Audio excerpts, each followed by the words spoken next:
We're surrounded by instruments, two guitars, a baby grand piano, and is that a ukulele I see up there on the shelf? Ukulele, that's my sister's first violin, that's a 16th size. So, oh, cute.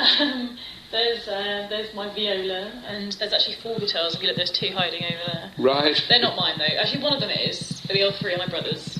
So what do you play yourself? I play violin as well as singing, and obviously a bit of viola and a little bit of keyboard. I wouldn't call myself a pianist, but I can get myself around the keys. But the voice is your main instrument, isn't it? Yes, it is. And how did that come about? How did you first realise that you could open your mouth and something beautiful would come out? I don't know, really. I mean, when I was at school, I guess, as a kid, as most kids do think, I always thought I could sing. Yeah. And I guess I managed to develop it into something in which I could. But I remember doing the school nativity play and wanting all the solos and things, so I guess it's always been in my blood to want to sing. You never had to be dragged kicking and screaming onto the stage, Oh, then? no, never. I mean, of course, I used to get nervous and things. I used to always compete in the Truro Music Festival when I was from about the age of 10. And often, I mean, that was the most scary thing, a child's ever done, and you're like, before you go on stage. But, it's one of those things that I really love doing, and it's... I get a real kick out of doing it. So you're a Cornwall girl born and bred?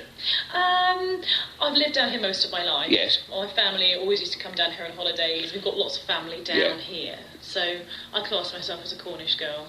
So what is it that makes someone go from just someone who wants to sing to someone who wants to make CDs and make a living out of it?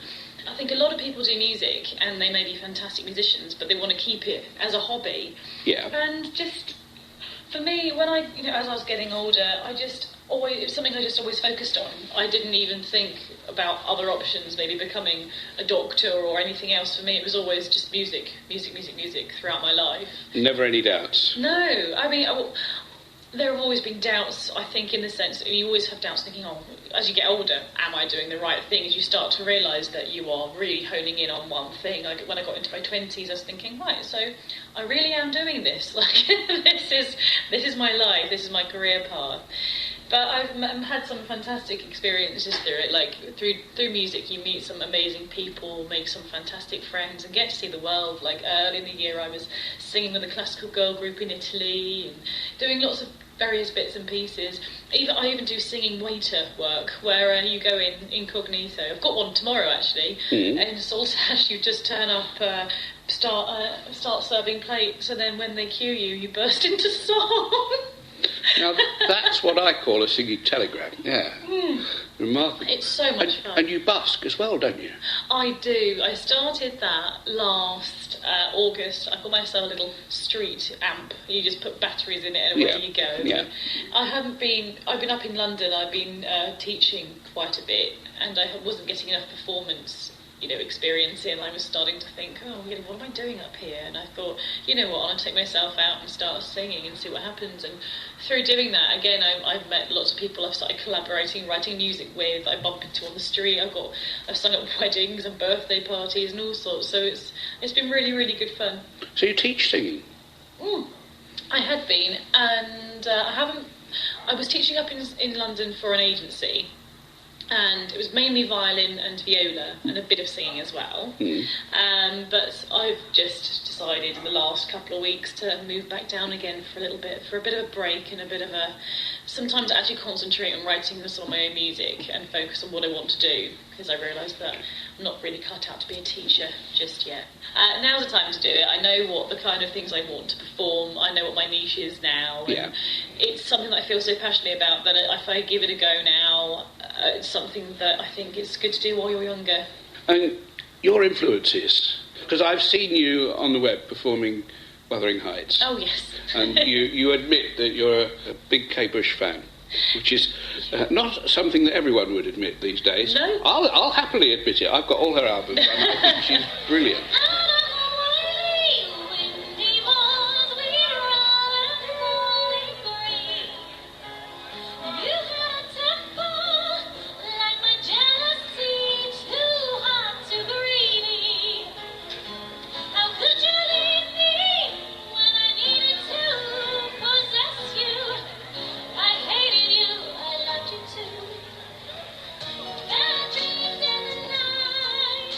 how much of an influence has she been on you? Well, I think she is, in her time, was such a pioneering singer-songwriter. I mean, such a brave girl. And, like, obviously her style of music is not everyone's cup of tea. But, like, whenever I pull Wuthering Heights out of the bag and start singing it, it doesn't matter whether I'm at, a birthday party or whether I'm doing it for a concert or I'm doing it at a festival. People just stop and go, ooh! It's a song that everybody knows, and it's a song that will always get you noticed, isn't it? Definitely, because it's so different. It's very high, and it's very original and it's a little bit of an odd song, but I really enjoy singing it. Yeah. So no, I think as far as like originality and things are concerned, like she's been an influence in that respect. Because I think that she's just a fantastic musician and just very pioneering. Just listening to you speak, your voice has naturally got, it seems to be, quite a wide range. Yeah, everyone says I sort of sing when I'm talking. That's a nice compliment, isn't it? How much are you conscious of having to take care of your voice?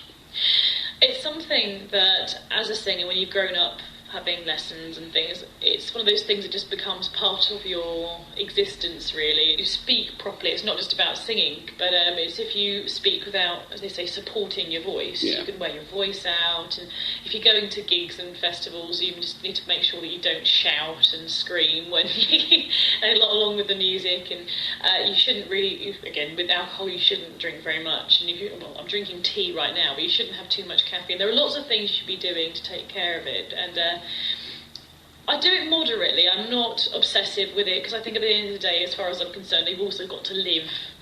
With classical singing, it's a lot more stringent. It's a lot more, you must, do this, and you must not eat spicy foods, and you must only do this and this. But that's more if you're going down the operatic, strict classical route, which at the moment I'm not doing. So, but I just generally take care of my health. Well, we've talked enough. Let's play a track from the EP. The Christmas EP, A Simply Beautiful Christmas. I would choose, just trying to think, I like Christmas Lullaby, and that's John Rutter's. I rearranged this one, but I like this one because I remember singing it when I was singing with a choir down in Cornwall back when I was 15 for a Christmas concert, and I just thought it was such a beautiful piece. I mean, to be honest, all these pieces on this CD, all but the 4 tracks that I've recorded, I actually asked all my supporters which songs they'd like to hear. So this was actually picked by popular demand rather than me having to pick it. So I'm quite glad that Christmas Lullaby was one of those. Excellent. But this one in particular, because it's all me. All the violin playing, all the viola playing, and all the vocals are all laid up, but it's actually all me. It took a very long time to record, but it was really, really good fun. So I think I'd pick that one because it's the one I'm quite proud of, in the sense that I managed to arrange it all myself.